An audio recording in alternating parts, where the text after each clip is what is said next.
Je pense que vous m'entendez bien. Bien, mesdames et messieurs, bonsoir. Merci beaucoup d'être présents. On me fait signe au premier rang que non. Alors je vais me rapprocher des micros et parler un peu plus fort, voilà, sans vous exploser les tympans.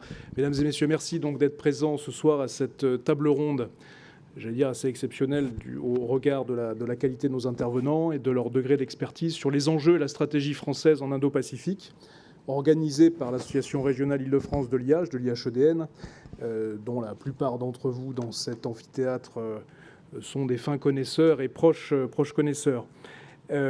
Très rapidement, pour introduire cette soirée, quelques mots à la fois de présentation de nos intervenants, mais du sujet lui-même.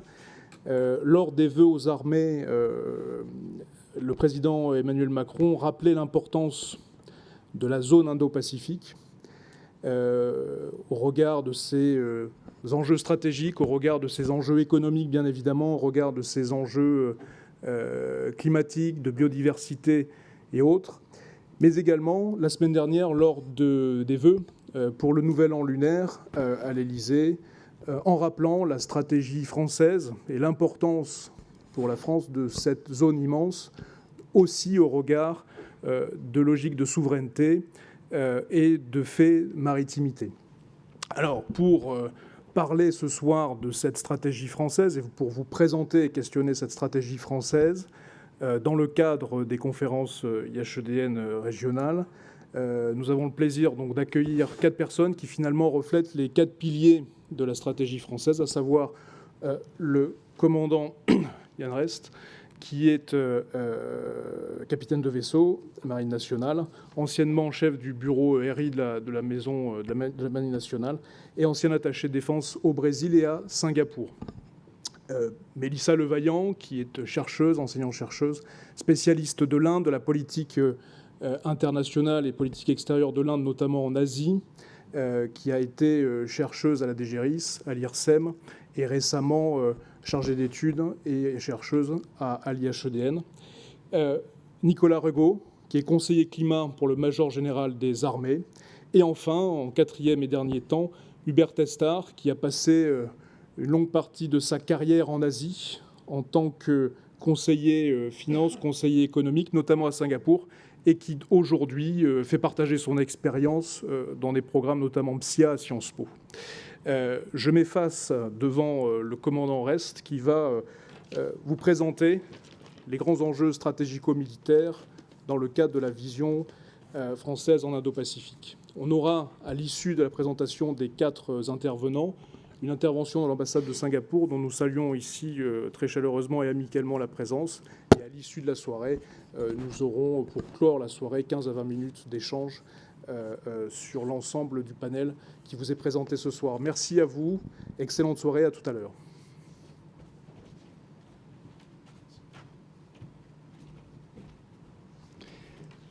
Merci. Alors je vais avancer.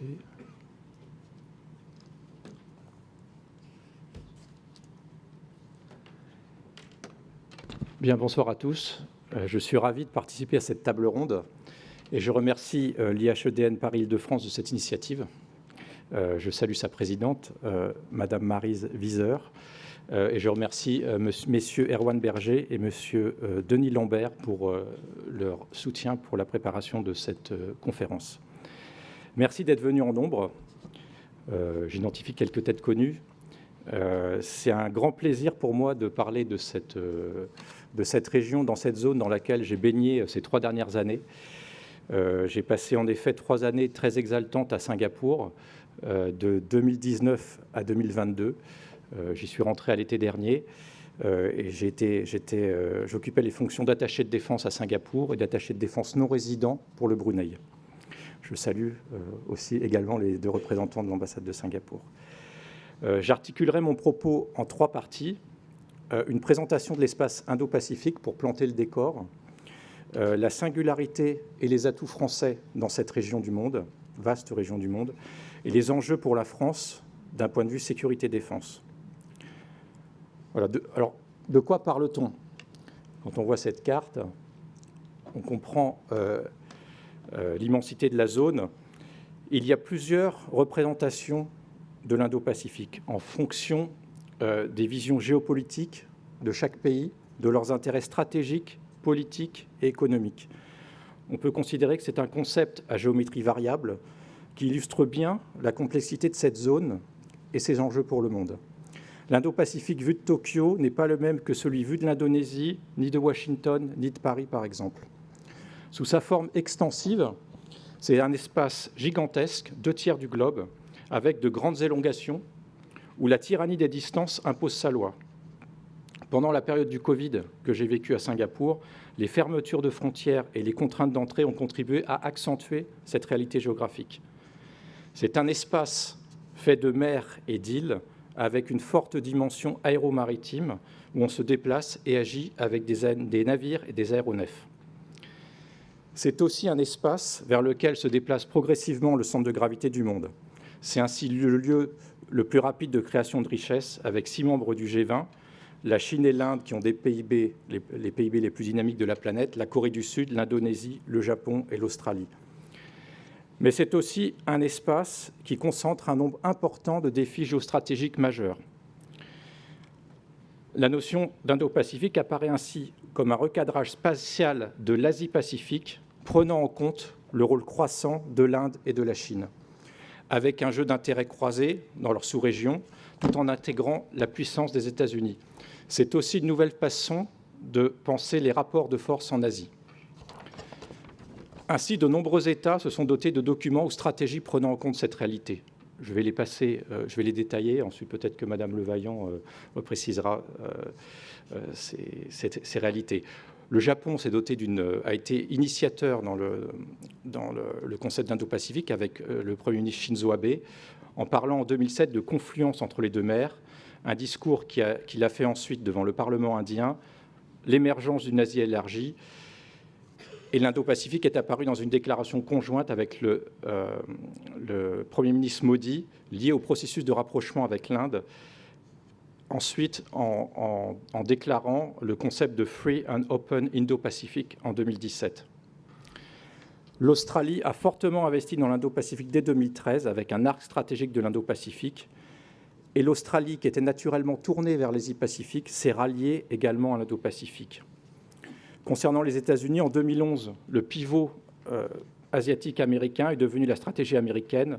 On a assisté à un rééquilibrage des alliances avec l'Australie, le Japon, les Philippines, et un accompagnement et un approfondissement du partenariat stratégique avec l'Inde. De fait, en 2017, l'administration Trump a aussi endossé le concept de Free and Open Indo-Pacific. L'Inde est un pays essentiel dans cet espace. En juin 2018, au Shangri-La Dialogue, le Premier ministre Modi présentait sa vision de l'Indo-Pacifique comme espace stable et prospère, et c'est devenu le cadre de l'action de l'Inde à l'Est. En Asie du Sud-Est, l'Indonésie est apparue comme l'État le plus intéressé par ce concept d'Indo-Pacifique et a adopté rapidement cette vision et a convaincu ses partenaires de l'ASEAN de la rédaction de l'ASEAN Indo-Pacific Outlook, qui est un document qui a été accepté par tous les pays de l'ASEAN. Concernant la France, c'est le discours fondateur du président de la République en 2018 en Australie qui a lancé la dynamique de l'Indo-Pacifique.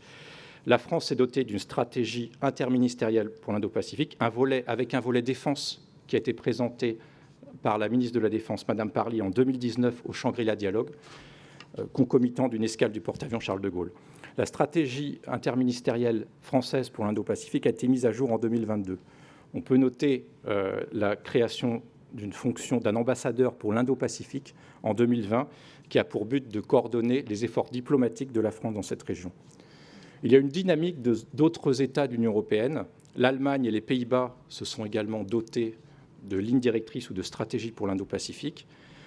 Enfin, l'Union européenne a adopté une boussole stratégique en 2022 promouvant l'autonomie stratégique, puis, dans cette même année 2022, une stratégie de coopération pour l'Indo-Pacifique. Donc vous voyez qu'il y a beaucoup de réflexions, beaucoup d'engagement des pays de la région, européens également, dans cette zone compte tenu de son importance croissante. Deuxième point, l'Indo-Pacifique, c'est aussi le théâtre de compétition entre les États-Unis et la Chine. Ça, c'est vraiment le point marquant. La Chine reste la priorité de la politique étrangère américaine et avec le président Biden, on assiste à une continuité. Et malgré la guerre en Ukraine, c'est bien vers la Chine que les États-Unis regardent à long terme. Notez aussi que la plupart des pays asiatiques ne veulent pas choisir entre la Chine et les États-Unis et décident en fonction de leurs intérêts. C'est aussi une région qui est marquée par une dynamique technologique très importante et un risque de découplage entre les États-Unis et la Chine. Enfin, c'est une zone de friction et de cristallisation des tensions où les équilibres sont mouvants. Je vais vous citer 3 principales tensions, des flashpoints de l'Indo-Pacifique. Tout d'abord, Taïwan. La Chine continue de renforcer ses capacités militaires et sa pression sur Taïwan par des manœuvres et des incursions aériennes massives, tout en faisant preuve d'une diplomatie assertive. En mer de Chine méridionale, on assiste à des disputes entre des nombreux États de la région, avec une remise en cause du droit international. Le fait accompli nous met également au défi. Enfin, la Corée continue de faire peser une menace balistique et de prolifération nucléaire dans la région et dans le monde. De fait, dans cette région, on assiste à une croissance des budgets d'armement. C'est dans cette région où les budgets sont en plus forte croissance, avec une croissance des PIB, du PIB de la défense de la Chine qui sera probablement équivalent à celui des États-Unis en 2040. Donc la rivalité entre la Chine et les États-Unis structure les dynamiques sécuritaires et oblige les États à composer avec de nouvelles menaces et influences. Ce qui menace le multilatéralisme. On assiste à une course aux armements. Même le Japon prévoit de doubler son budget de la défense d'ici 2027. Dans le domaine naval, on assiste à un réarmement sans précédent, la Chine redécouvrant son destin maritime. Son budget naval a été multiplié par 8 en 15 ans et le format de sa marine par 4 en 20 ans. C'est un réarmement général qui concerne tous les pays de la région. Cette région est aussi marquée par des alliances et des arrangements. Les États-Unis ont développé la promotion d'un Indo-Pacifique libre et ouvert en accentuant leur dénonciation du non-respect du droit international. Washington a renforcé ses alliances à travers des nouveaux formats multilatéraux comme le dialogue du Quad, composé de l'Australie, des États-Unis, de l'Inde et du Japon, ou encore d'AUKUS avec l'Australie et le Royaume-Uni. Enfin, c'est aussi un théâtre, l'Indo-Pacifique, qui inclut toutes les caractéristiques d'une potentielle conflictualité moderne.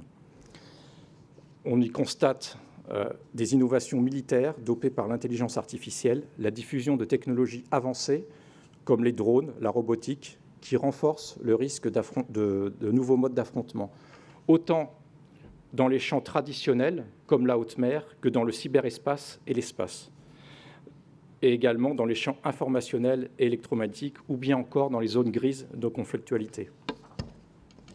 Cette région est aussi traversée par de nombreux câbles sous-marins de grande valeur stratégique, où la maîtrise des fonds marins prend tout son sens. C'est aussi une région qui est marquée par la croissance des activités illégales en parallèle du développement économique. On assiste par exemple à la pêche illégale, développement de la pêche illégale, la surpêche, qui est véritablement un des facteurs les plus déstabilisants de la région, trafic de drogue et la persistance d'une menace terroriste qui n'est pas non plus écartée. Je vais passer à ma deuxième partie. Alors, je vais mettre la carte. Voilà. La singularité de la France. Alors, quelle est la singularité de la France et nos atouts dans cette région ? La France est une puissance riveraine et une puissance résidente. L'Indo-Pacifique est intimement connecté aux Outre-mer, à nos DROM communs. Ce sont 1,6 million de citoyens français qui vivent sur ces territoires français. Si on ajoute d'ailleurs les Français expatriés dans la région, on arrive à près de 2 millions de citoyens français en Indo-Pacifique, ce qui n'a pas d'équivalent pour un pays européen. La France possède également la deuxième zone économique exclusive du monde, c'est l'objet de cette carte, large de 11 millions de kilomètres carrés, dont 90% sont dans l'Indo-Pacifique, avec par exemple la Nouvelle-Calédonie, la Réunion, Clipperton ou la Polynésie française. La France est le pays qui possède le plus grand domaine maritime en Indo-Pacifique. Avec ses territoires et sa population, la France est un pays riverain de cette région avec des enjeux de souveraineté qui sont très forts. La zone Indo-Pacifique est divisée en 5 commandements militaires présentés sur cette carte. Nous avons 3 forces de souveraineté en océan Indien, en Nouvelle-Calédonie et en Polynésie française, également 2 commandements de forces de présence aux Émirats arabes unis et à Djibouti. Cela représente environ 7000 militaires déployés de manière permanente, auxquels viennent s'ajouter le personnel à bord des navires déployés dans la région. Les forces stationnées représentent également une quarantaine d'aéronefs et de bâtiments de la Marine nationale. C'est très important d'avoir les moyens de défendre notre souveraineté dans cette région. C'est une question de crédibilité pour notre pays. Ça nous procure une expertise sécurité-défense et une connaissance de la région et du milieu. Ça permet de procéder, de conduire des engagements, des réunions internationales par nos commandeurs régionaux, que sont Al-Indiens, nos amiraux, Al-Indiens, Al-Passi, nos généraux, comme le Kopsum Fank en Nouvelle-Calédonie. Ça permet de connaître les interlocuteurs régionaux de la zone et ainsi de faciliter les déploiements militaires français et de développer des coopérations militaires. Nous avons également un réseau de 18 attachés de défense accrédités dans 33 pays et d'officiers de liaison, comme par exemple à l'IFC à Singapour ou à US Indo-PACOM à Hawaï. Donc la France bénéficie d'une présence permanente et d'une histoire dans la région. Je pense qu'elle bénéficie aussi d'une image positive. C'est le premier pays, comme je disais tout à l'heure, à avoir adopté une stratégie premier pays européen à avoir adopté une stratégie pour l'Indo-Pacifique. Donc je vous laisse prendre connaissance des principaux piliers, 4 piliers et des 5 objectifs dans le domaine de la sécurité et de la défense.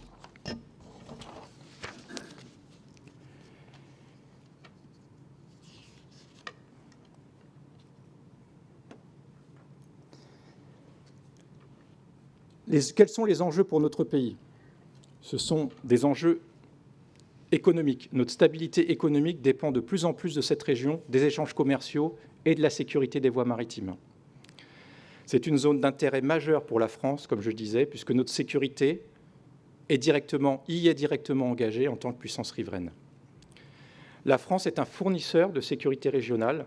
La stratégie française, régulièrement mise à jour, vise à défendre le multilatéralisme, à soutenir l'ordre international fondé sur le droit, la liberté d'accès dans les espaces communs, principalement la liberté de survol et de navigation dans cette région, en promouvant une approche inclusive et collective des défis de sécurité et en prenant en compte les questions environnementales et de changement climatique. La France est une puissance d'équilibre dans la région, ce qui ne veut pas dire une puissance équidistante. La France ne prend pas parti aux litiges territoriaux et notre objectif, lors de nos déploiements de moyens militaires, est de maintenir un comportement stable, prévisible et non confrontationnel. Je vais vous citer quelques exemples récents de déploiement de moyens militaires, des moyens navals. Vous avez pris connaissance en 2020-2021 de la mission Marianne, avec le déploiement d'un SNA, d'un sous-marin nucléaire d'attaque, l'Amétis pendant 8 mois, jusqu'en mer de Chine méridionale. Le porte-avions est actuellement déployé en océan Indien. Il vient de participer à l'exercice bilatéral Varuna avec l'Inde. Dans le domaine air, l'armée de l'air a conduit la mission Skyros en océan Indien et plus récemment la mission Pégase en 2022 avec déploiement de Rafale, d'avions ravitailleurs MRTT et d'avions transporteurs A400M avec 170 aviateurs. Ils se sont notamment arrêtés à Singapour, en Indonésie et aux Émirats arabes unis. Et ces déploiements, également j'ajoute le déploiement récent, la mission Rastaban, ce sont 3 Rafales marines et un MRTT, 3 Rafales marines qui ont décollé depuis le porte-avions Charles de Gaulle à l'ouest de l'Inde pour rallier Singapour à travers une navigation inédite et s'arrêter et travailler ensuite à Singapour, et qui ont été projetés depuis le porte-avions Charles de Gaulle. Et ces déploiements, voilà, avec des formes qui peuvent être nouvelles, qui ne visent pas à s'inscrire dans la routine, vont continuer en 2023, continueront à l'avenir, je vous le garantis. Soit à partir de moyens militaires qui sont basés dans la région, soit à partir de moyens venant de métropoles. L'objectif de notre pays, c'est aussi de peser dans l'architecture de défense régionale. Je vais vous citer quelques exemples. L'ADMM+, l'ASEAN Defense Minister Meeting Plus, où la France vient d'obtenir le statut d'observateur à 2 groupes de travail, qui sont la sécurité maritime et les OMP, les opérations de maintien de la paix. Donc c'est quelque chose à laquelle la France aspirait depuis un certain nombre d'années, depuis 10 ans. Et voilà, la France adhère à cette architecture régionale à travers un rôle d'observateur dans un groupe de travail, mais ça montre qu'on a un rôle à jouer. En même temps, la France soutient, en apportant notre expertise, la France soutient le rôle central de l'ASEAN pour la stabilité et la prospérité de la région. Dans le domaine militaire, vous avez sans doute entendu parler, ou sinon je vous le cite, l'IONS, Indian Ocean Naval Symposium, que la France, donc dans l'océan Indien, que la France préside actuellement.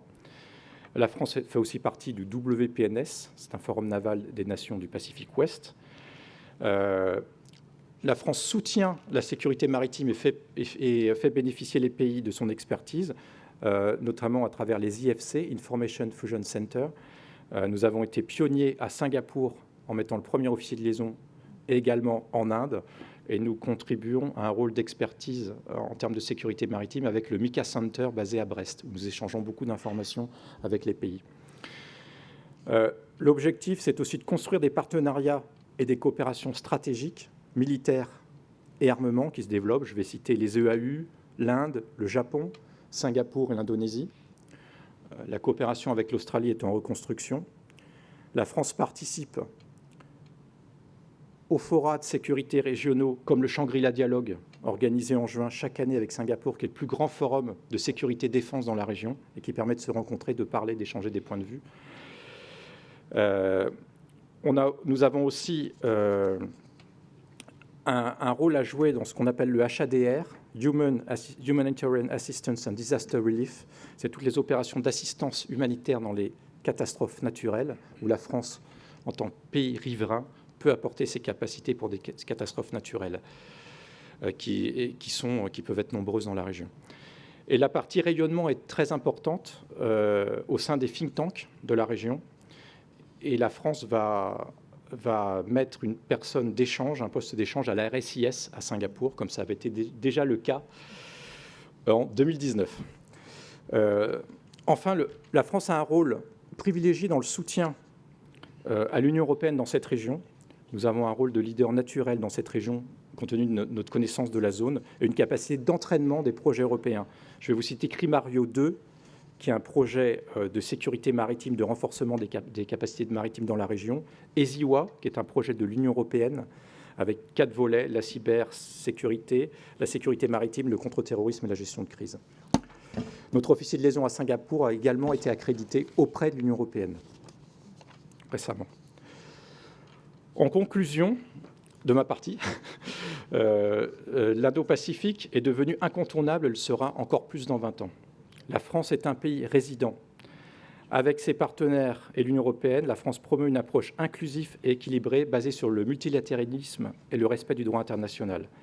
En dépit de la guerre en Ukraine, cette région reste une priorité pour notre pays, parce que même si cette région est éloignée géographiquement de Paris, sa sécurité nous concerne.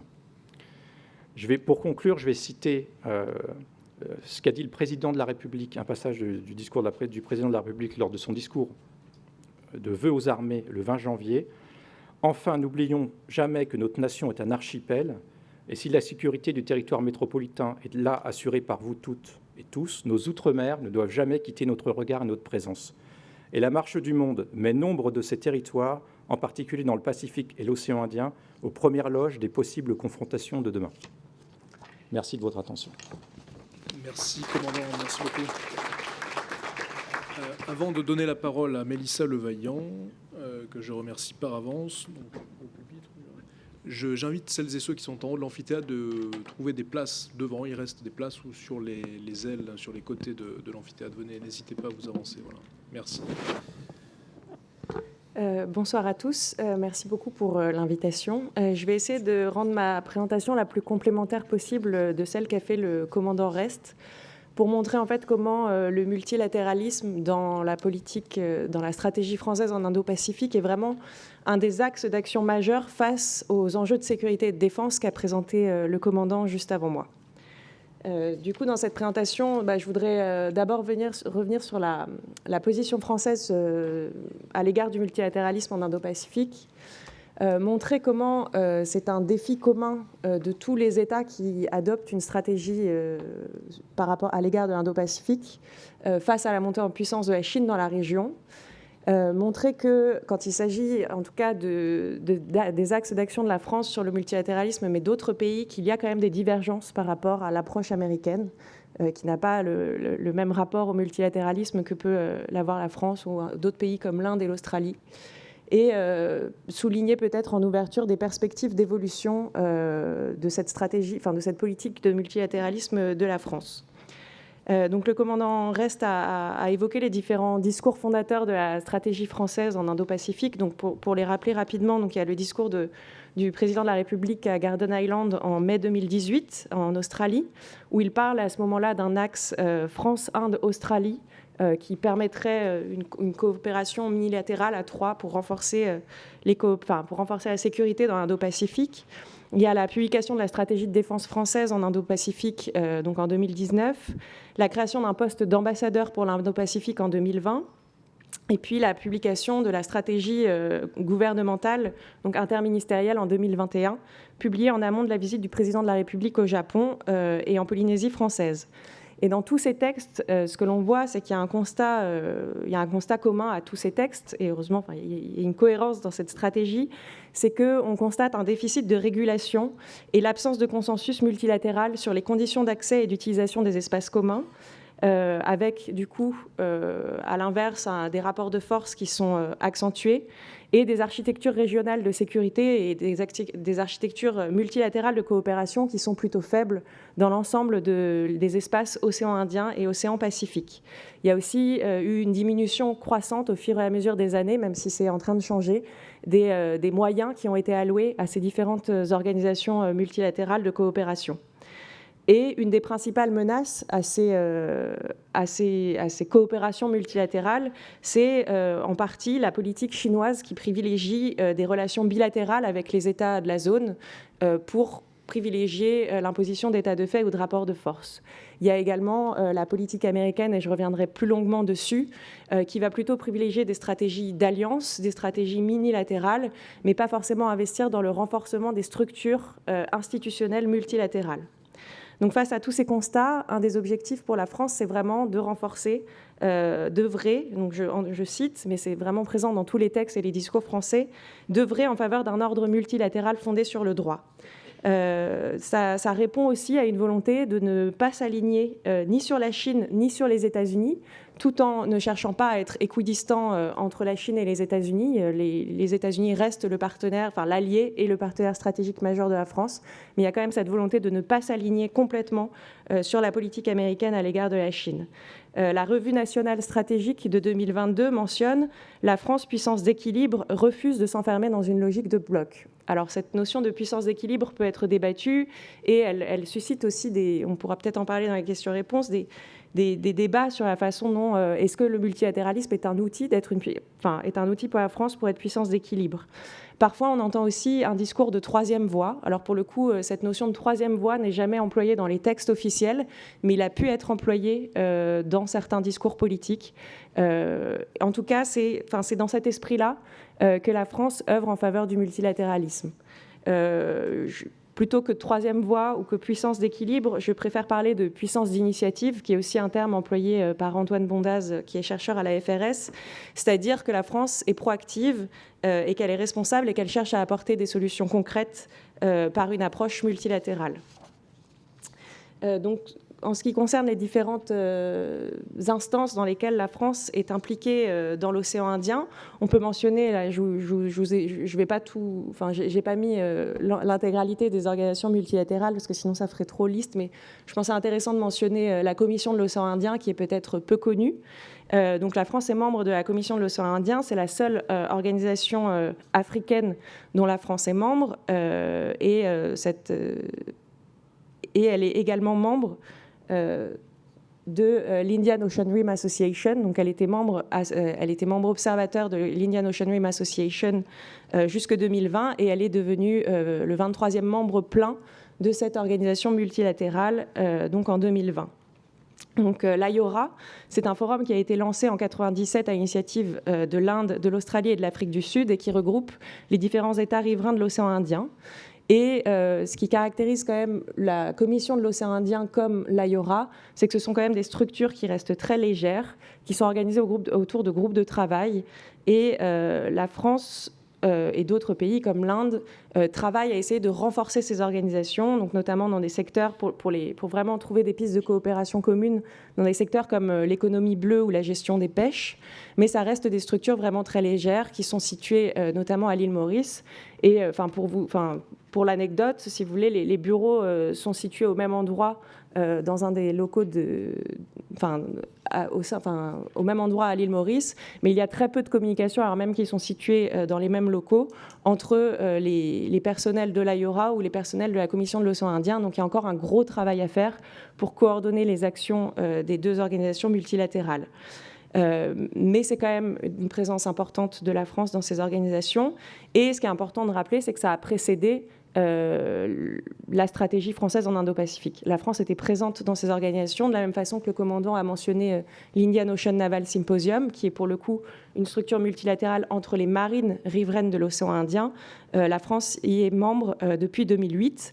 Et ce qui a été intéressant avec l'adoption d'une stratégie Indo-Pacifique, c'est qu'il y a eu une volonté française de redynamiser ces organisations multilatérales dont elle était membre. En 2022, la France a été présidente à la fois de la Commission de l'océan Indien et de l'IONS. Donc et en plus, elle venait de bénéficier de l'adhésion en tant que membre plein à l'AIORA. Donc il y a vraiment eu une dynamique dans l'océan Indien de la part de la diplomatie française pour essayer vraiment de redynamiser ces organisations. Donc, je vais citer par exemple un discours du président Macron lors du sommet Choose la Réunion en 2019 à Paris. Les ambitions de la France pour l'océan Indien reposent sur le développement de l'économie bleue, la connectivité, la lutte contre les effets du changement climatique, la protection de la biodiversité, la sécurité maritime, ainsi que la promotion des échanges humains et culturels. Et donc, c'est autant de thématiques que la France essaye de pousser dans ces différentes instances.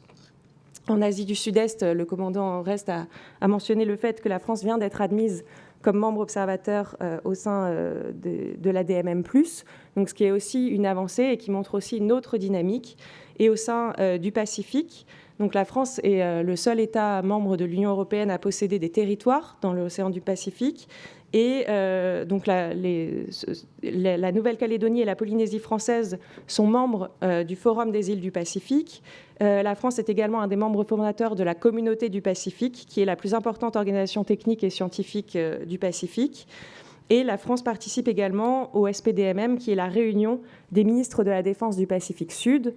Et le prochain sommet du SPDMM aura lieu à Nouméa en 2023. Et ça aussi, c'est un marqueur d'un nouveau dynamisme. Parce qu'il y a quelques années, essayer de faire venir des personnalités françaises de haut niveau assister au SPDMM, c'était quelque chose qui était compliqué. L'intérêt n'était pas... la diplomatie française ne voyait pas forcément, et le politique français ne voyait pas forcément l'intérêt à s'investir dans ces forums-là. Aujourd'hui, c'est quelque chose, il y a eu une prise de conscience vraiment très forte. Et c'est quelque chose qui est vraiment en train de bouger avec cette stratégie Indo-Pacifique. Un autre élément sur lequel je voulais revenir, c'est cette articulation. Donc ça, je vous ai présenté les principaux forums, organisations multilatérales dans lesquelles la France est investie. Et ce qui est important de voir, c'est qu'il y a vraiment une articulation entre la politique multilatérale de la France dans les organisations, dans les instances multilatérales, et ce qu'elle cherche à faire avec ses partenaires dans des formats, ce qu'on dit minilatéraux, c'est-à-dire à plusieurs, mais pas dans des cadres institutionnalisés. Donc, parmi ces partenaires-là, un des partenaires majeurs, c'est l'Inde. Donc, l'Inde est nommée comme partenaire stratégique majeur de la France en Indo-Pacifique. Et ce qui est intéressant, c'est que les deux pays se sont vraiment entraidés pour essayer de renforcer leur présence dans les différentes organisations multilatérales. Donc, la France a vraiment œuvré pour que l'Inde devienne membre observateur de la Commission de l'océan Indien. Et l'Inde, en retour, a aussi beaucoup œuvré pour que la France devienne membre plein de l'Indian Ocean Rim Association. Donc, il y a vraiment un travail collaboratif entre les États pour œuvrer pour le renforcement du multilatéralisme. C'était aussi le cas avec l'Australie jusqu'à l'annonce de l'alliance AUKUS, où il y avait vraiment une volonté française de créer un dialogue. Et d'ailleurs, le dialogue trilatéral a eu lieu juste avant l'annonce d'AUKUS. de créer un dialogue trilatéral entre la France, l'Inde et l'Australie pour vraiment essayer de faire converger les points de vue océan Indien et Pacifique et renforcer les présences mutuelles dans les différentes organisations. Il y a aussi une volonté indienne de renforcer sa présence dans les différents forums du Pacifique et la France œuvre pour ça. Donc il y a vraiment une articulation complémentaire entre ces organisations multilatérales et les coopérations minilatérales qui peuvent avoir lieu. Un autre format de coopération intéressant, c'est récemment, il y a eu un dialogue trilatéral entre la France, l'Inde et les Émirats arabes unis. Et donc tout ça, ça œuvre en faveur de plus de coopération. La conduite aussi d'exercices multilatéraux qu'a mentionné le commandant Rest fait aussi partie de cette politique multilatérale de la France. Donc, ce que je voulais vraiment souligner là, c'est qu'il y a vraiment une dynamique dans cette stratégie Indo-Pacifique pour renforcer les organisations multilatérales, mais qu'il faut aussi mais qu'il ne faut pas non plus surestimer l'importance de ces forums. On le voit quand qu'il s'agisse de l'AIORA comme de la Commission de l'océan Indien, ça reste à l'échelle de groupes de travail assez précis sur des problématiques très précises de gestion des pêches, d'économie bleue, de connectivité. Et on a encore du mal à voir des projets d'ampleur se développer. Un des aspects intéressants, mais que je ne vais pas développer parce que le commandant Rest a déjà présenté la façon dont l'Indo-Pacifique a été mis sur l'agenda international avec l'adoption d'abord de ce concept par le Japon, puis par l'Inde, puis par l'Australie, puis par les États-Unis. Mais ce qui est vraiment important, c'est que cette émergence du terme Indo-Pacifique, ça contribue vraiment à la construction d'une région et ça vient vraiment en réponse à la Belt and Road, au projet de Belt and Road Initiative chinois.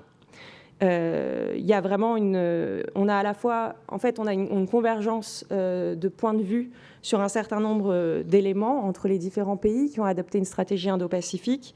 Donc l'océan Indien et le Pacifique sont vus comme comme un continuum sécuritaire continu. Ça, c'est quelque chose de commun à tous les pays. Une reconnaissance de la croissance des rivalités interétatiques, une prise de conscience de la militarisation croissance de la zone, de la montée en puissance des enjeux de sécurité maritime, de lutte contre la piraterie, l'importance de promouvoir le respect de la souveraineté et l'indépendance des États, de promouvoir la résolution des conflits par le dialogue, de promouvoir la liberté du commerce et le respect du droit international. Donc c'est tout ce qu'il y a derrière cette notion de Free and Open Indo-Pacific. Et il y a des inquiétudes communes à tous les États sur les développements chinois en mer de Chine du Sud. Et donc, comme je vous le disais, la France va promouvoir une approche plutôt multilatérale et inclusive qui se rapproche de celle de l'Inde ou de celle des pays de l'ASEAN. Mais ce qu'on voit, c'est qu'il y a quand même des fortes divergences avec la politique américaine dans la façon dont les États-Unis donc, approchent cette politique Indo-Pacifique. Parce qu'un des marqueurs de la politique américaine à l'égard de l'Indo-Pacifique, c'est vraiment la position très claire de recherche d'équilibrage par rapport à la Chine, donc ce qui en anglais serait containment. Donc ça a commencé avec Barack Obama avec ce pivot vers l'Asie, mais ça s'est vraiment renforcé sous l'administration Trump, qui voyait vraiment l'Indo-Pacifique comme une arène économique et politique dans laquelle il faut mener une politique de containment par rapport à la Chine. Donc les changements en Asie sont vraiment vus sous l'administration Trump à cette époque-là comme un jeu à somme nulle dans lequel il y a les amis et les ennemis des États-Unis. Et les discours ont parfois pu être vraiment caricaturaux. La National Security Strategy de décembre 2017 a vraiment consolidé cette vision de l'Indo-Pacifique en mettant l'Indo-Pacifique vraiment en priorité par rapport au Moyen-Orient et à l'Europe. Donc c'est là où on a vraiment vu un renforcement de la vision.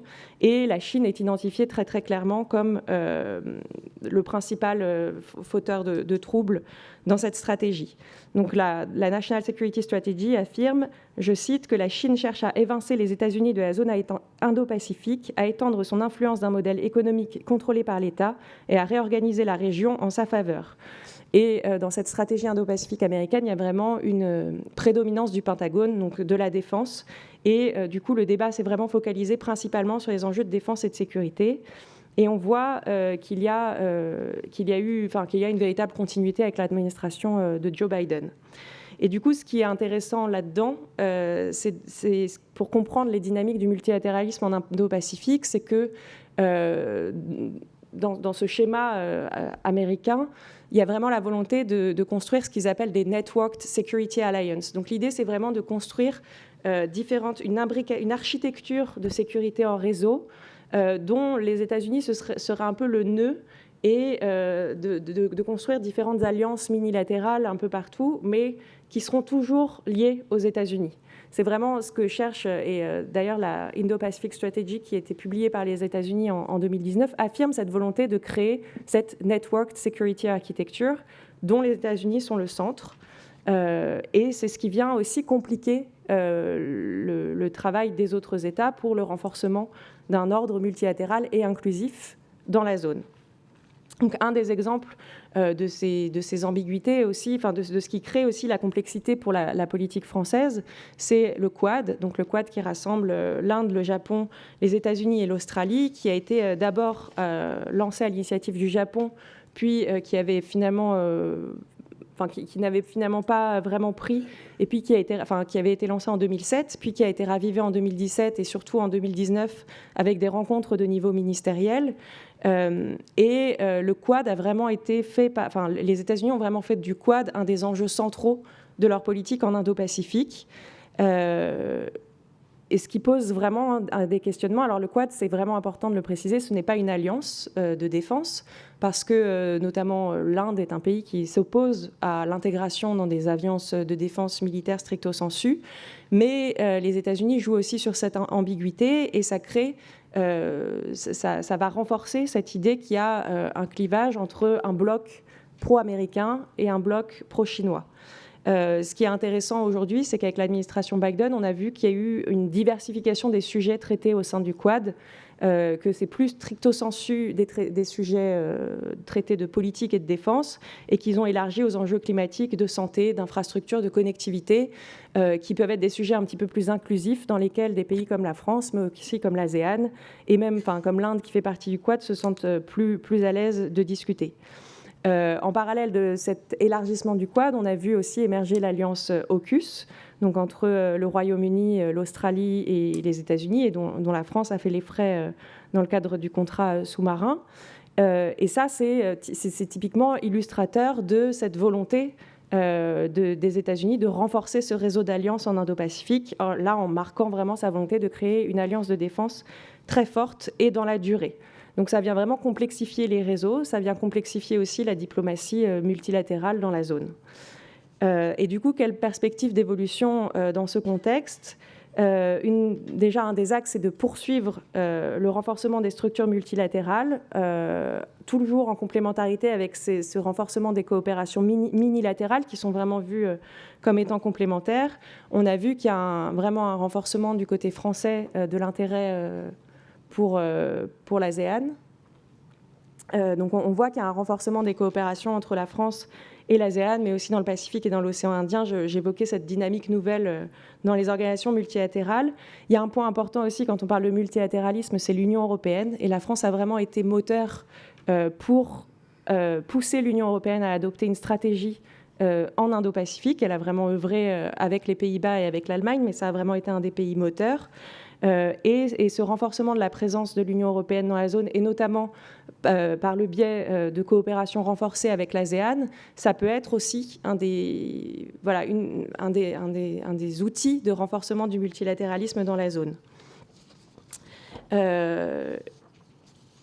Après, et du coup, donc le commandant Rest évoquait Crimario et tous les programmes menés par l'Union européenne sur le renforcement des capacités des États dans le domaine de la sécurité maritime. L'Union européenne peut aussi œuvrer sur les questions de gouvernance des océans et de gouvernance des pêches. Il y a aussi des ambitions de renforcer la connectivité, les infrastructures et le numérique. Donc il y a vraiment un rôle à jouer pour l'Union européenne en faveur du multilatéralisme et de la coopération en Indo-Pacifique. Bien sûr, ça soulève aussi un certain nombre de défis. Le premier, c'est celle de la cohérence entre les États membres de l'Union européenne, parce que tous n'ont pas le même positionnement encore par rapport à la Chine, même si c'est en train de changer très fortement et qu'il y a une prise de conscience, même des pays d'Europe de l'Est, sur la nécessité de renforcer l'Union européenne face à la Chine. Il y a aussi la question de la cohérence des actions de l'Union européenne dans la zone. Je ne vais pas rentrer dans les détails, mais il y a aussi les projets. Il y a un certain nombre de projets d'infrastructures, de connectivité, de coopération qui sont menés un peu en parallèle les uns des autres au sein de l'Union européenne.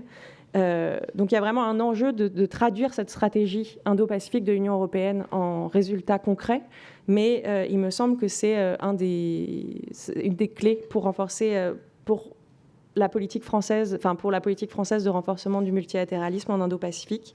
Et je terminerai également sur le fait d'explorer les opportunités de coopération avec le Quad, puisque je le mentionnais, le Quad s'est élargi à des questions autres que de sécurité et de défense. Et il pourrait donc y avoir des perspectives de coopération entre l'Union européenne et le Quad sur des questions telles que la santé et la connectivité. Voilà, je m'arrêterai là et je vous remercie. Merci.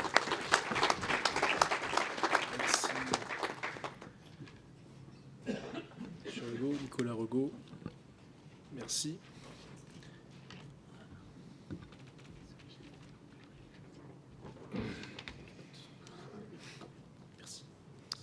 Bonsoir à tous.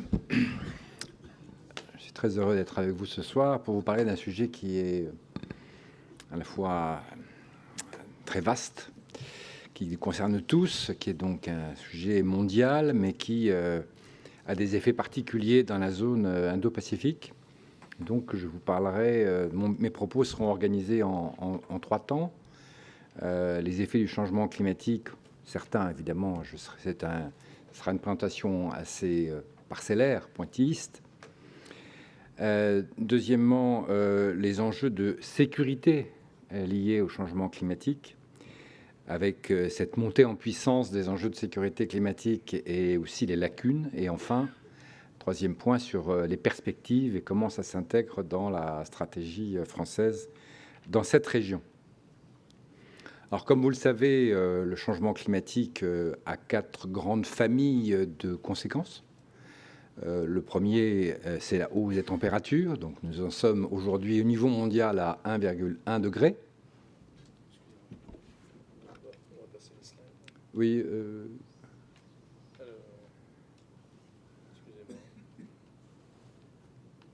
Voilà, bon, restons-en là, oui. Et puis, voilà, très bien. Mais c'est une température moyenne mondiale, donc il faut bien comprendre que les effets du changement climatique se déclinent de manière différente selon les régions. Le deuxième effet, c'est la hausse du niveau des mers, et également cette hausse est différenciée selon la hausse des températures, sous un effet de dilatation des mers plus important dans les endroits où il fait plus chaud, c'est naturel. Enfin, troisièmement, la modification des régimes de précipitation, l'absence de pluie, beaucoup de pluie, des phénomènes de sécheresse, de canicule, etc. Et enfin, quatrième effet, les événements climatiques extrêmes, que sont les tempêtes, les inondations, les vagues submersions, etc. Alors, qu'est-ce qui se passe en Indo-Pacifique? Eh bien, c'est une région qui est particulièrement affectée par les effets du changement climatique. Je vais vous donner quelques exemples, parce qu'il y en aurait beaucoup, et on pourrait y passer la soirée. Les cyclones et les tempêtes tropicales ne sont pas forcément plus nombreux, mais leur intensité est croissante, et c'est ça qu'il faut retenir. Donc leurs effets sont aussi de plus en plus importants. Au cours des 50 dernières années, les catastrophes naturelles, donc hors effets non liés au changement climatique comme les tremblements de terre ou les éruptions volcaniques, ont causé la mort de plus d'1 million de personnes dans la région. On a tous en tête des événements comme le cyclone Haiyan qui a dévasté les Philippines et fait presque plus de 6 000 victimes. Naturellement, les pays s'adaptent aussi à cet environnement météorologique de plus en plus abrasif et donc se protègent. Donc il n'y a pas l'intensité croissante des événements climatiques ne veut pas dire qu'il y aura de plus en plus de victimes. Il y a aussi des parades. Il y a ce qu'on appelle la question de l'exposition au risque et la question de la vulnérabilité, qui sont deux choses différentes. S'agissant de la hausse du niveau des mers, eh bien, dans le Pacifique Sud et dans l'est de l'océan Indien, cette hausse est 4 fois plus élevée que dans la moyenne mondiale. C'est 12 mm par an versus 3 ou 3,5 mm par an en moyenne mondiale. ce qui met en danger, naturellement, vous le savez, la survie de nombreuses îles de faible élévation, comme les Maldives, Kiribati, mais aussi chez nous, les Tuamotu, qui sont dans les Polynésies françaises des territoires de très, très faible élévation. Ça met en péril les terres cultivables, donc en particulier les zones deltaïques du Bangladesh et du Vietnam. Ça amplifie les effets de subsidence, c'est-à-dire d'effondrement des territoires des grandes métropoles côtières comme Bangkok, Hanoï, Jakarta, d'où le déménagement de la capitale indonésienne, Shanghai, Tianjin, Chittagong, etc. Il y a beaucoup de villes qui connaissent un phénomène de subsidence amplifié par le changement climatique.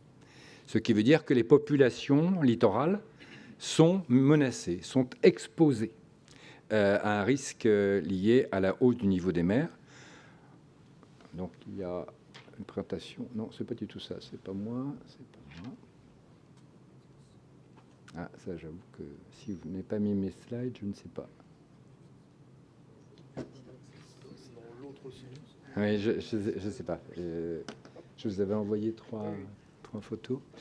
Il y en avait une sur le... Voilà, c'est celle-ci. Voilà, exactement. Sur ce slide, vous avez, je dirais, une représentation schématique du niveau d'exposition des populations au risque de hausse du niveau des mers à l'horizon 2050. Avec, par exemple, pour les populations les plus exposées, c'est pour les îles Marshall, où les 3/4 de la population sont exposées à ce risque, la moitié de la population des Tuvalu, 25% de la population du Vietnam, mais sur une population qui est tout à fait considérable, d'environ 100 millions d'habitants, ou 13% de la population du Bangladesh. Donc il faut bien comprendre que nous sommes donc à l'orée d'une... il faut dire les choses, d'une certaine catastrophe, d'un changement un peu systémique, au moins pour beaucoup de pays de l'Indo-Pacifique. Donc le risque climatique est un risque majeur, extraordinairement important, impactant sur beaucoup de pays. Autre exemple important pour nous, on le verra dans la partie sur les réponses, dans un contexte général de surpêche, dans cette Indo-Pacifique qui est quand même constitué largement de mer et de pêche INN, de pêche illicite, non régulée, non réglementée. Le réchauffement climatique des mers entraîne le déplacement des ressources halieutiques, en particulier le thon, qui est une grande richesse halieutique tant de l'océan Indien que du Pacifique, qui va rechercher des eaux plus fraîches. Donc, les espèces de thon vont rechercher ces eaux plus fraîches vers le Pacifique Nord, donc très bien pour la Russie, mais c'est moins bien pour les autres, ou vers le Pacifique Est, qui est beaucoup moins chaud que le Pacifique Sud. Donc, cela a des effets naturellement sur les ressources alimentaires de populations qui dépendent beaucoup de la mer pour leur subsistance et leurs ressources financières. Beaucoup d'îles du Pacifique, en particulier, tirant un intérêt financier, budgétaire, à travers des licences de pêche qui sont octroyées à des puissances extérieures. Tout cela est en train de changer, ou va changer de manière fondamentale. Je parlais de la hausse des températures. Eh bien, dans cette région, et je crois qu'il y a aussi un slide que je vais vous présenter, le nombre de jours caniculaires a été multiplié par 3 au cours des 50 dernières années, passant, selon les pays, évidemment, de 20 à 80 par an, ce qui affecte la santé humaine, avec, vous le savez, l'extension des maladies vectorielles comme la dengue, c'est juste un exemple, mais aussi il y a des effets sur les équipements, les infrastructures, augmente les risques d'incendie qui sont très importants dans la région. Alors ils sont parfois volontaires, mais ils sont parfois aussi liés à un changement de l'environnement. Donc là, vous avez une carte qui vous présente la situation d'aujourd'hui et en 2050, l'échelle n'est pas présente, mais ça donne une idée, je dirais, des changements fondamentaux qui sont à l'œuvre. il y a naturellement lié à ces changements des risques sur les ressources hydroélectriques dans la région et sur les chaînes d'approvisionnement. Nous l'avons vu récemment, les grandes périodes de sécheresse qu'a connues la Chine, atelier du monde, a eu des effets sur les chaînes de distribution, les chaînes de production et d'approvisionnement à travers le monde. Sur un plan géopolitique, le changement climatique tend à accroître les tensions internationales, en particulier les tensions liées à l'accès à l'eau, l'eau des grands fleuves nourriciers qui prennent leur origine à titre principal sur le plateau tibétain, dont le débit tendra à se réduire. Les scientifiques estiment cette baisse entre 16 et 24% pour le Mékong d'ici le milieu du siècle. Donc nous sommes également dans des changements tout à fait fondamentaux.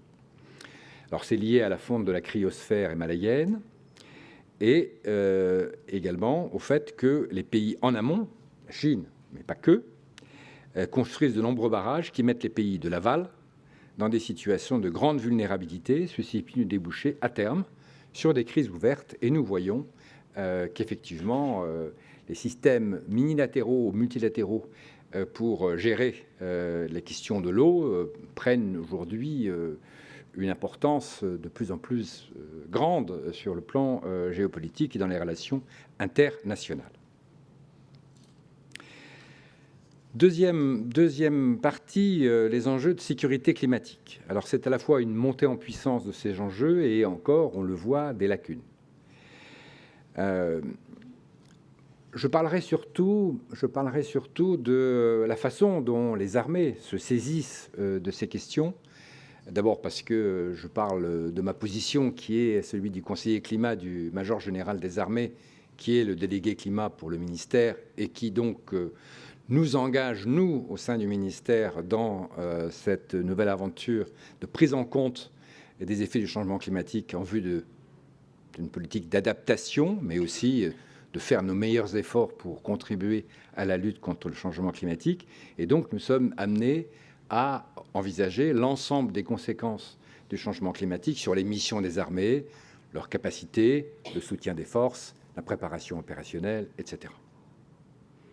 Dans la zone Indo-Pacifique, le changement climatique est jusqu'à présent encore très largement vu sous l'angle du soutien que les forces armées peuvent apporter aux opérations dites HADR, comme cela a été mentionné, donc Humanitarian Assistance and Disaster Relief, HADR étant plus court à dire que les opérations d'assistance humanitaire post-catastrophe naturelle. On peut le dire, mais c'est un peu long. Cet enjeu d'organisation et de soutien des forces armées aux opérations de secours humanitaire est important parce que le besoin est là, le besoin ira croissant, et en même temps, ça devient un enjeu d'influence.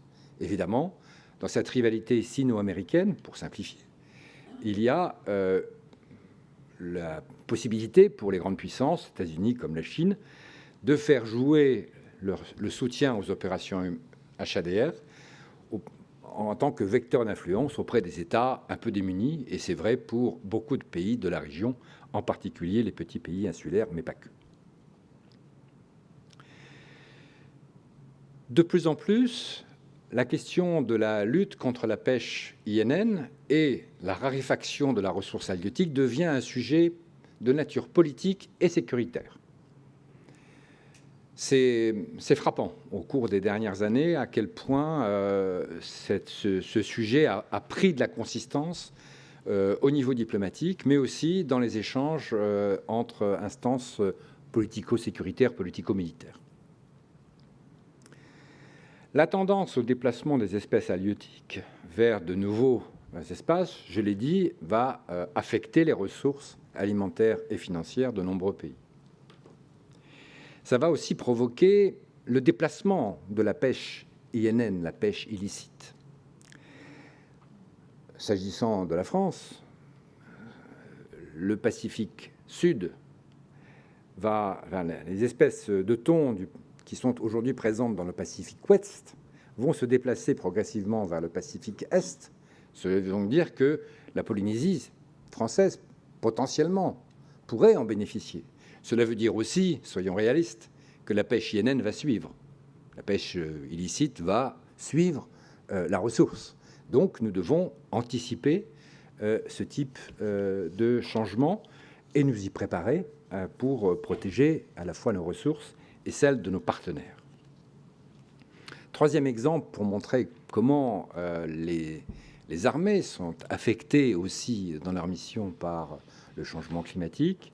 Les infrastructures militaires, mais aussi celles à caractère dual, sont souvent très vulnérables aux aléas météorologiques extrêmes et la capacité de résilience de nombreux États de la région est assez réduite, il faut bien le dire. Donc il y a là un potentiel de coopération extrêmement important, ne serait-ce que pour les aider à identifier quelles sont les infrastructures les plus vulnérables, et nous en sommes encore loin, sauf pour celles qui sont déjà directement affectées, où c'est très visible, mais nous avons aujourd'hui les capacités d'anticiper, en fonction des différents modèles climatiques développés pas pour le GIEC, nous avons la possibilité d'envisager quelles seront les infrastructures affectées à la fois par la hausse du niveau des mers, par les événements climatiques extrêmes, etc., etc. S'agissant de la France, il y a un effort en vue d'anticiper et d'auditer les infrastructures d'Indo-Pacifique qui seront les plus exposées aux risques climatiques. Tout ça dans le cadre de la stratégie climat et défense adoptée récemment. Alors, dans le domaine de la sécurité climatique, il faut bien le dire, c'est vrai, la France a été assez pionnière.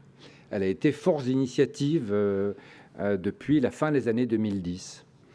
En 2017, elle a par exemple lancé une étude conjointement avec l'ensemble des partenaires du South Pacific Defense Minister Meeting, le SPDMM, donc, qui regroupe l'Australie, la Nouvelle-Zélande, Tonga, Fidji, la France, le Chili et la Papouasie-Nouvelle-Guinée, une étude sur quelles sont les vulnérabilités, les enjeux de défense du changement climatique à l'horizon des années 2030 dans 3 domaines, la sécurité maritime, la vulnérabilité la résilience des infrastructures de défense et la sécurité et le HADR, les opérations humanitaires, sécurité maritime et infrastructure.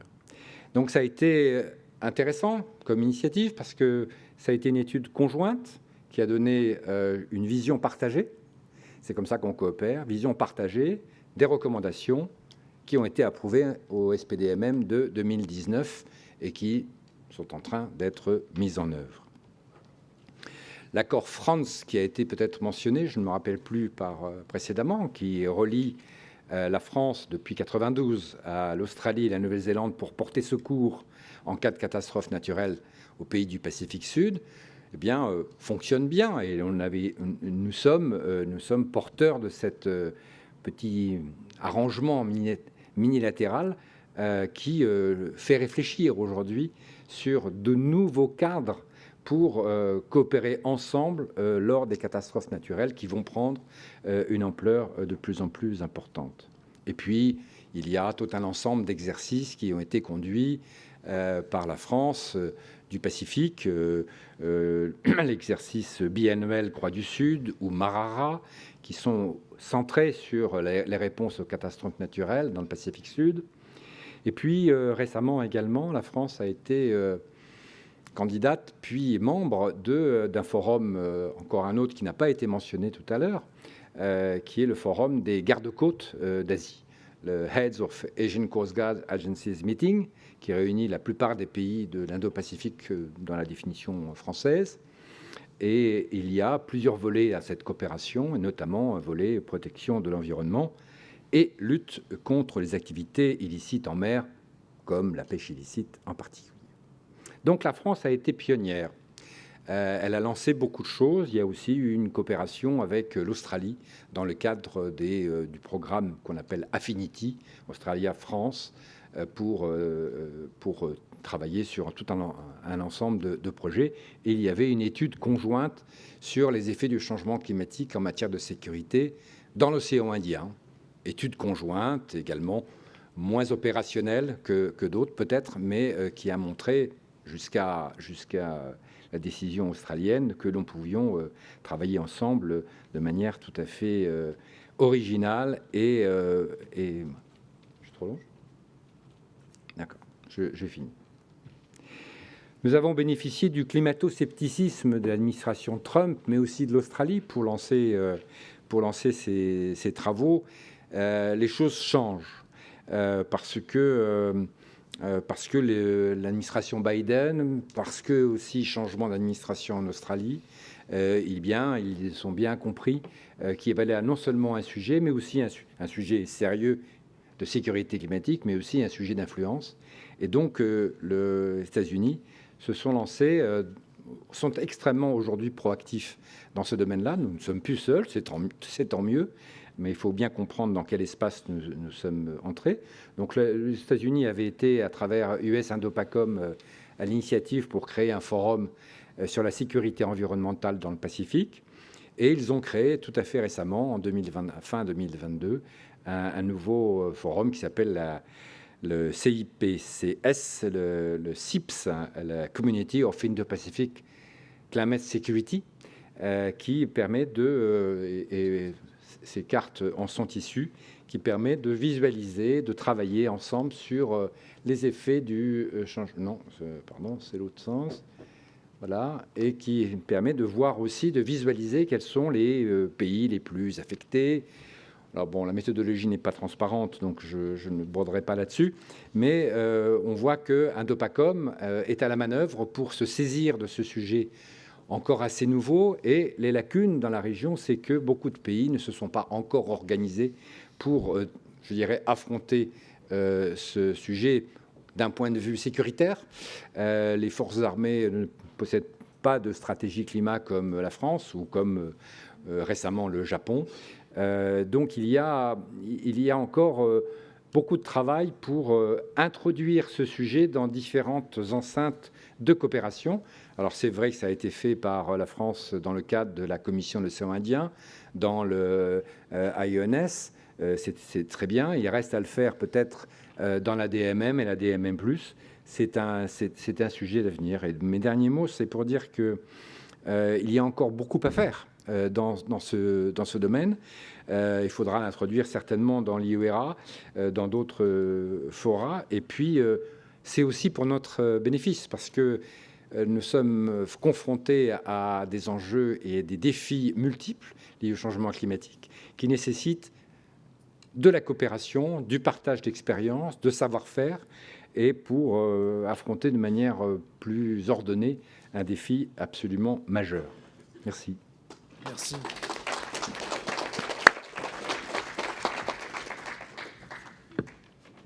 Et pour clore la table ronde, Hubert Testard sur les sujets économiques et financiers dans la zone Indo-Pacifique. Merci. D'accord. Ok, bonsoir à tous et à toutes. Vous m'entendez bien, ça va? Bon, d'abord, je voudrais remercier l'IHEDN pour m'avoir convié à participer à cette intéressante réunion. Il y a 6 mois, j'avais eu l'occasion à l'Institut du Pacifique de faire une conférence sur les conséquences de la guerre en Ukraine sur l'Asie-Pacifique. Donc, je suis content de rester sur la même zone pour parler d'autres choses. Alors, je vais commencer par quelques éléments de contexte sur la situation actuelle. Le premier élément de contexte, alors je me concentre sur l'Asie-Pacifique, hein, je ne peux pas déborder au-delà parce que ce serait trop vaste.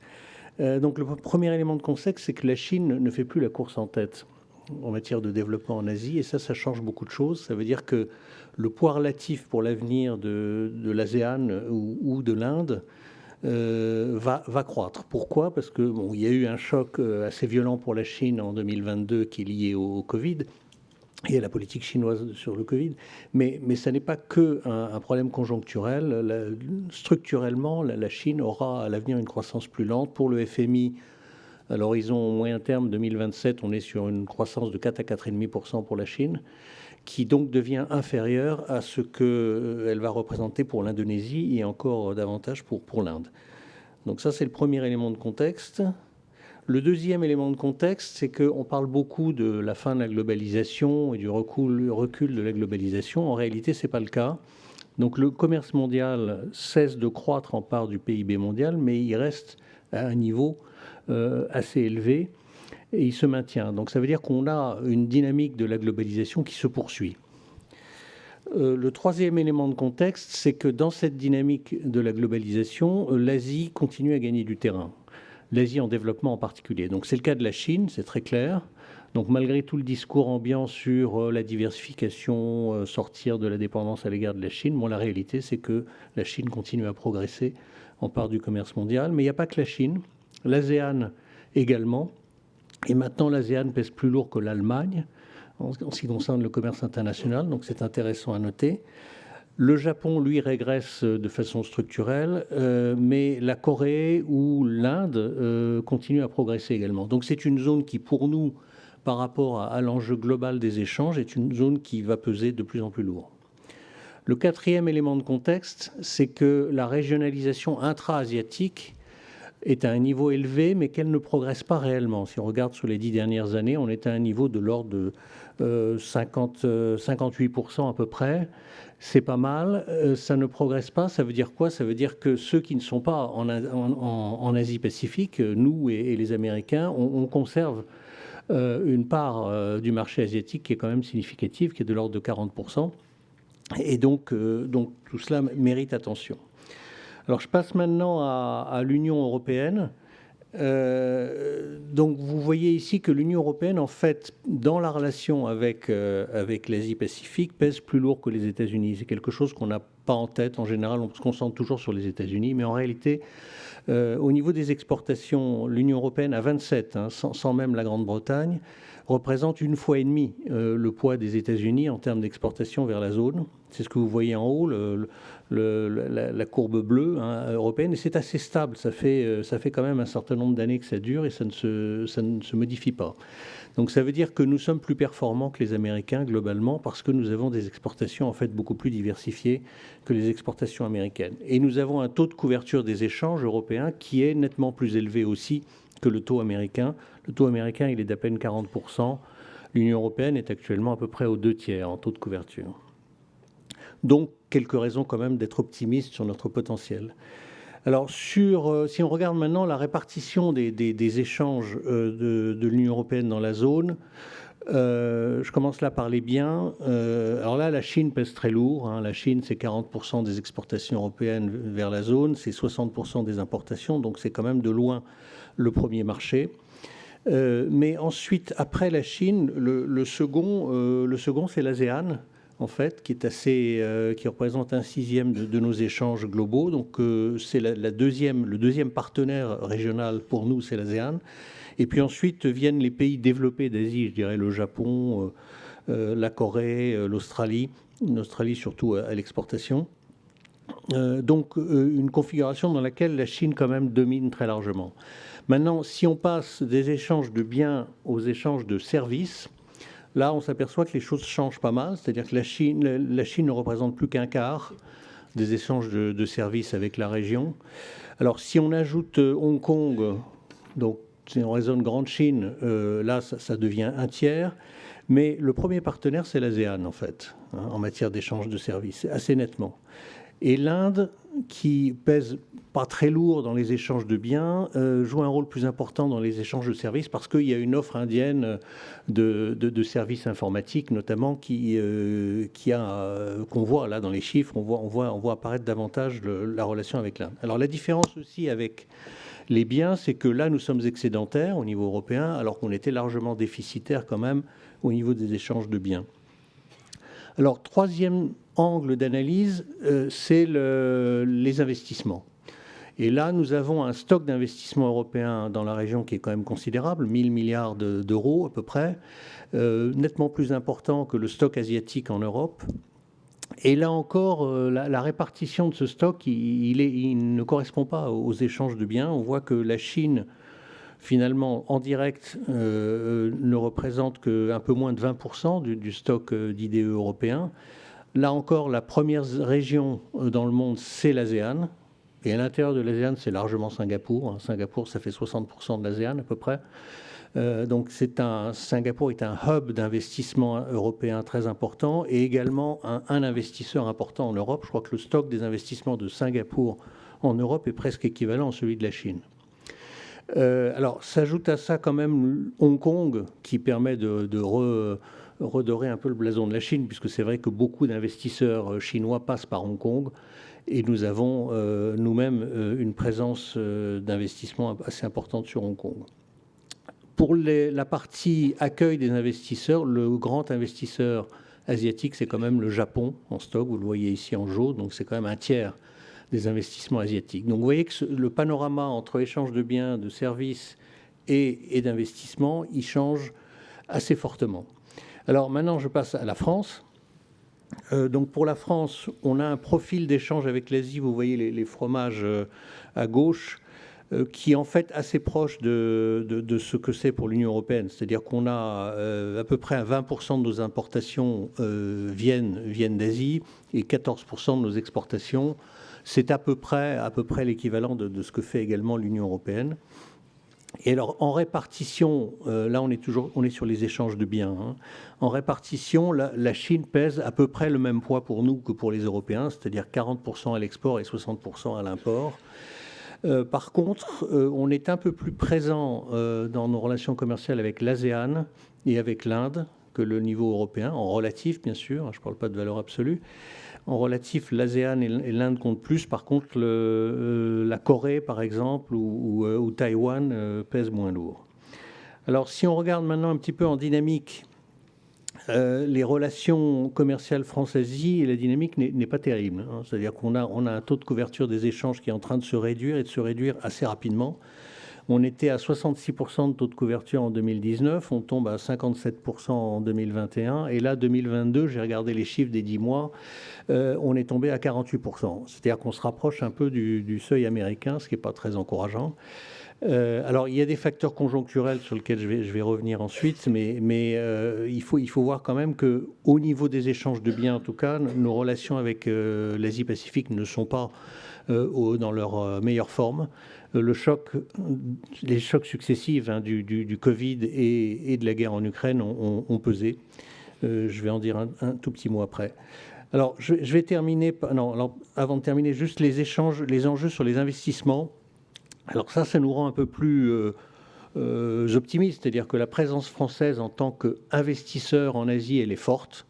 Nos entreprises ont un chiffre d'affaires dans la région de un peu plus de 250 milliards d'euros, c'est-à-dire presque 4 fois plus que les exportations directes. Donc en fait, ce que nous faisons, nous, en Asie, c'est que nous investissons en réalité, beaucoup plus que nous n'exportons. Et donc il faut protéger ces investissements. Et quand vous regardez la répartition, là encore, l'ASEAN vient fort dans la répartition, presque à parité avec la Chine. Donc on a un enjeu de l'investissement qui est tout à fait considérable pour nos entreprises. Alors je terminerai par deux slides sur les enjeux. Alors d'abord les enjeux de politique commerciale, parce qu'il faut avoir en tête que l'Asie-Pacifique, c'est la seule région du monde qui s'intéresse encore au libre-échange. Donc les Asiatiques aiment le libre-échange et ils continuent à vouloir le développer. Donc ils ont signé des accords très importants au niveau régional, donc l'ARCEP, le CPTPP, alors c'est des sigles qui ne sont pas absolument évidents. L'ARCEP, c'est toute l'Asie. Le CPTPP, c'était l'ancien accord qu'avaient négocié les Américains et dont Trump est sorti, qui couvre 11 pays, mais qui est un accord ambitieux. Et puis, il y a plein d'accords, évidemment, bilatéraux entre pays asiatiques. Alors, l'Union européenne, contrairement aux Américains qui ont renoncé, eux, à négocier le libre-échange, l'Union européenne a un menu et elle a aussi des acquis. Donc, il y a quand même du libre-échange avec... on a signé des accords avec le Japon, avec la Corée, avec Singapour, le Vietnam, la Nouvelle-Zélande. Et il y a des négociations en ce moment avec l'Australie, avec l'Inde, qui avait été interrompue, qui ont repris. Donc, alors, ça va prendre du temps avec l'Inde. Et l'Indonésie, où ça dure aussi depuis pas mal de temps. On a suspendu, par contre, les négociations avec d'autres pays d'Asie du Sud-Est, comme la Malaisie, les Philippines ou la Thaïlande. Alors, au-delà de libre-échange de biens et services, il y a un autre aspect important. Je parlais de l'importance de l'investissement pour nous. Ce sont les accords de protection des investissements. Et là, au niveau européen, la situation n'est pas terrible parce qu'on avait signé un accord avec la Chine, qui était d'ailleurs un accord intéressant en fait, mais qui a été bloqué pour des raisons politiques que vous connaissez, hein, le problème des Ouïghours et les sanctions réciproques politiques entre l'Union européenne et la Chine, qui fait que cet accord est signé mais reste en suspens, il n'est pas ratifié. Et il y a aussi d'autres accords avec l'Asie du Sud-Est, avec Singapour et le Vietnam, qui ne sont pas ratifiés non plus. Alors là, ça fait presque 10 ans qu'on a signé avec Singapour, on n'a toujours pas ratifié. Et nous, Français, nous sommes responsables, parce qu'il faut, pour ratifier les accords d'investissement, il y a un double niveau de signature. Il y a le niveau européen, bon ça c'est fait, le Parlement européen a voté. Par contre, il y a aussi le niveau national. Et j'ai regardé le menu du Parlement. Alors c'est vrai qu'on a pas mal de choses à faire en ce moment au niveau du Parlement français, donc on se préoccupe peut-être pas trop de ces affaires-là. Mais toujours est-il que ça n'est toujours pas à l'ordre du jour, la ratification de l'accord sur les investissements avec Singapour ou avec le Vietnam. Or, vous avez vu que Singapour, c'est extrêmement important en fait, les investissements de Singapour en Europe et en France. Voilà, donc ça c'est quand même un peu dommage. Il y a deux questions aussi en matière de libre-échange qui se posent, c'est est-ce qu'on essaye de rejoindre le CPTPP, cet accord à 11 pays dont j'avais parlé. Les Anglais sont en train de le faire, bon, parce qu'ils ont quitté l'UE, donc ils peuvent le faire. Est-ce qu'on va le faire ou pas? Je ne sais pas. En tout cas, c'est une question qui n'est pas négligeable parce que c'est un accord très important. Et puis, la deuxième question aussi, alors elle est liée aux États-Unis et à ce qu'on appelle l'Indo-Pacific Economic Framework, qui est ce qu'ont inventé les Américains. À défaut de faire du libre-échange, ils négocient quand même pas mal de choses actuellement. Et l'enjeu important de cette année, c'est l'enjeu sur l'économie numérique, car les Américains veulent conclure un accord là-dessus et donc imposer en gros leurs normes en matière d'économie numérique qui sont très différentes des nôtres. Et donc là, il y a un enjeu qui, pour nous, présente un risque. Alors, dernière slide sur les autres enjeux. Il y en a beaucoup, donc je vais aller vite. Mais sur le court terme, bon, on a ces chocs liés à la pandémie et à la guerre en Ukraine. Alors, la pandémie, elle a affecté beaucoup nos exportations d'aéronautique. Elle a affecté la présence touristique asiatique en France, elle a affecté nos ventes de biens de consommation. Donc c'est vrai que dans les mauvais chiffres que je citais, il y a quand même pas mal de choses qui sont liées à ça. On n'est toujours pas revenu à une situation où nos exportations aéronautiques sont comparables à ce qu'elles étaient en 2019. Il y a guerre en Ukraine, il y a d'autres chocs en ce moment, et j'ai remarqué qu'il y avait pas mal de hausse des importations en provenance d'Asie qui sont liées au pétrole, aux produits pétroliers. Ça, c'est la dérivation. On achète moins aux Russes, on achète plus aux Indiens, à Singapour aussi, et à la Corée. Donc, c'est des phénomènes de court terme, mais qui évidemment perturbent les chiffres. Alors, à moyen terme, il y a l'enjeu de diversification de nos échanges, car nous sommes beaucoup trop exclusivement axés sur l'aéronautique, les biens de luxe et l'agroalimentaire. Donc, il faudrait pouvoir diversifier davantage. Et l'enjeu qui apparaît le plus important en ce moment, c'est le secteur de la santé. Dans les derniers, j'en ai pour 1 minute encore, hein, je termine. Sur la transition énergétique, on a des enjeux de long terme évidemment très importants. On a des entreprises bien placées, hein, comme EDF, comme Veolia, comme Engie. Donc on va certainement pouvoir faire des choses. Il y a la question du découplage avec la Chine, sur laquelle il faut quand même qu'on avance un peu, nous, dans notre réflexion sur quels sont les produits ou les services critiques sur lesquels on veut pouvoir se passer de la Chine. Et puis comment éviter, évidemment, de se faire pénaliser par les Américains ou par les Chinois sur les chaînes de valeur. Donc c'est la question de l'instrument anti-coercition, pour prendre le langage bruxellois. Et puis, dernier point, les échanges de services. Là, je fais juste une petite note sur la French Tech, parce que la French Tech, en ce moment, il y a beaucoup d'investisseurs asiatiques dans la French Tech française, notamment d'ailleurs singapouriens, mais chinois aussi, et d'autres pays. Et puis, il y a une présence de la French Tech en Asie qui se développe. Donc là, c'est un enjeu positif pour nous dans une région qui, évidemment, où l'économie numérique joue un rôle absolument essentiel. Voilà, je m'arrête là. Merci beaucoup de votre attention.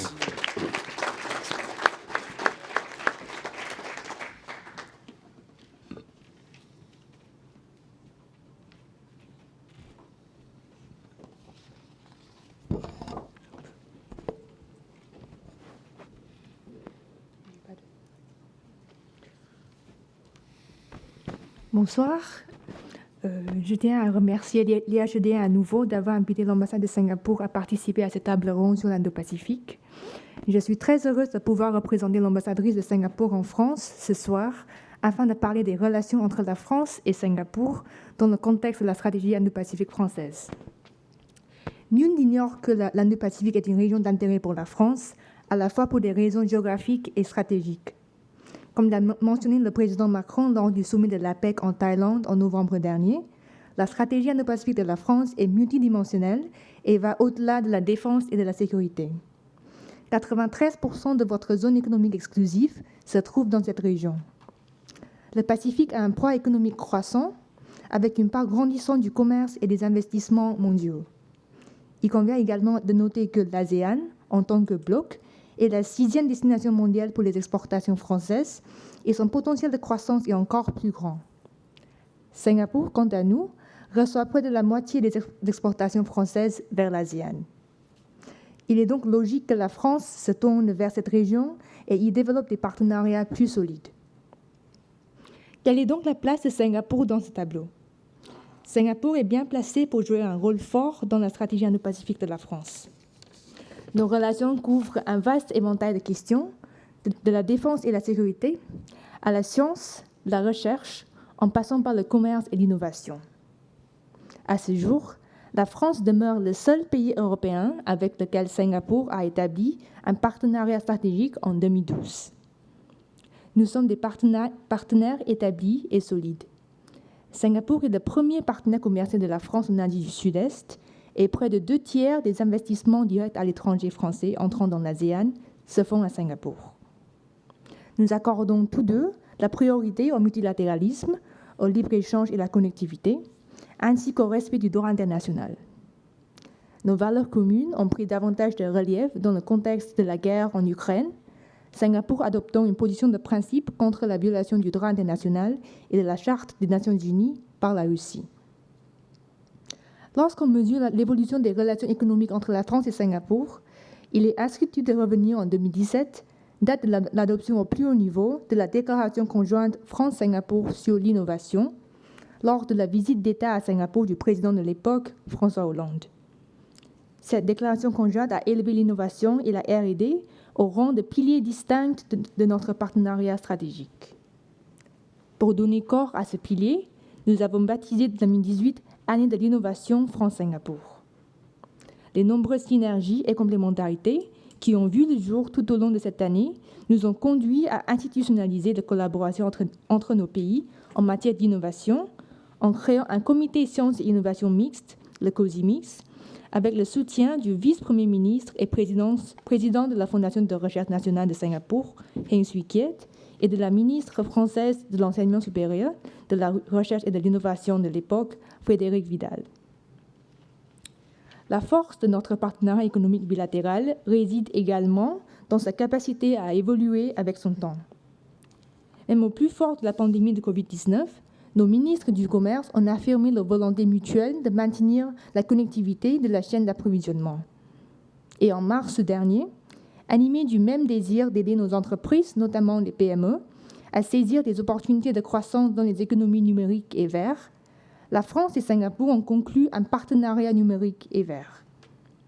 Il s'agit de la dernière initiative en date de toute une série visant à actualiser et à renforcer en permanence le solide partenariat économique entre la France et Singapour, deux nations aux vues similaires qui ont toujours placé l'innovation au cœur de leur stratégie nationale de croissance et de prospérité.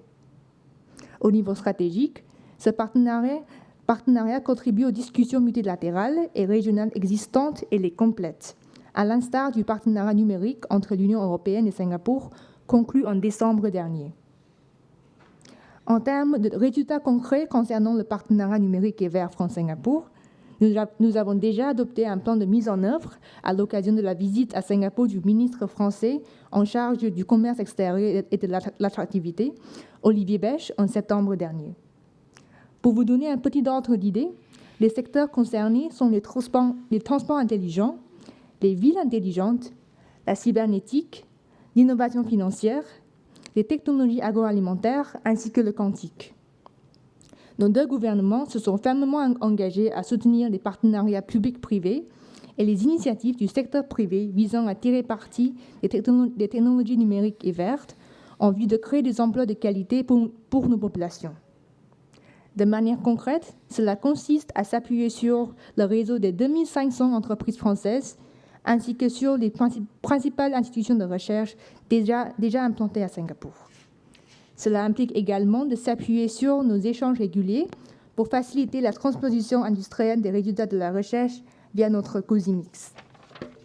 Enfin, permettez-moi à présent d'aborder notre vision commune concernant le changement climatique, autre pilier majeur de la stratégie française dans l'Indo-Pacifique.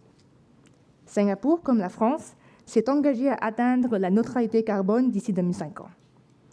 C'est surtout en Asie que la bataille contre le changement climatique va se jouer, car elle abrite environ 60% de la population mondiale et représente la moitié des émissions mondiales de gaz à effet de serre. En sa qualité de centre financier mondial de premier plan en Asie, Singapour reconnaît que nous pouvons jouer un rôle important dans la mobilisation de financements mixtes permettant de soutenir la transition de l'Asie vers le net zéro. Tel était l'objectif de la conférence organisée en octobre dernier par l'autorité monétaire de Singapour, le MES, intitulée « Une finance de transition vers le net zéro » en amont de la COP27.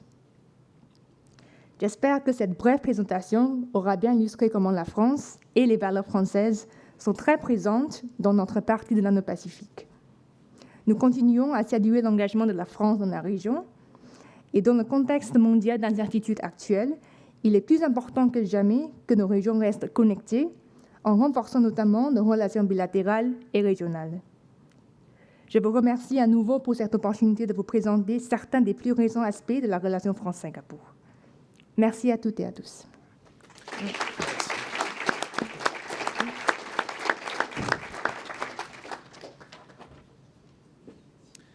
Merci, Madame Chouin.